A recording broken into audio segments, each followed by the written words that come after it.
The continued reduction of donor funding is forcing non-government organizations to now look for internal finance. Ugandan NGOs have for long relied on support from mainly European countries and the United States. What our future budget levels will be or where our assistance will go. We have a new administration in Washington. We're right at the beginning of our budget cycle for next year and beyond.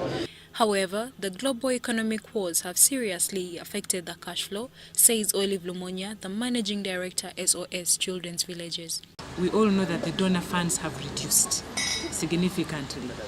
The donors are also faced with issues like the refugee issues in their countries and other issues which they never used to envisage. Now with those issues, we are seeing a reduction in donor funds. Lumonya made the remarks while launching a partnership with Pride Microfinance at the SOS Vulnerable Children Village in Entebbe.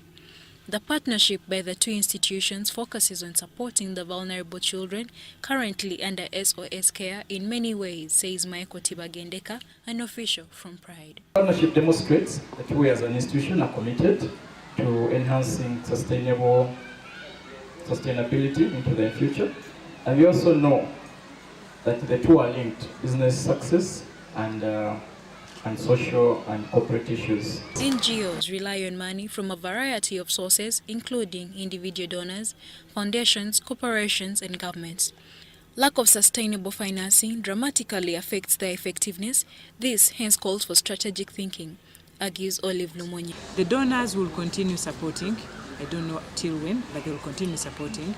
But once you see a reduction in donor funds, that exactly tells you that you need to start thinking strategically on how you're going to create sustainability for the projects.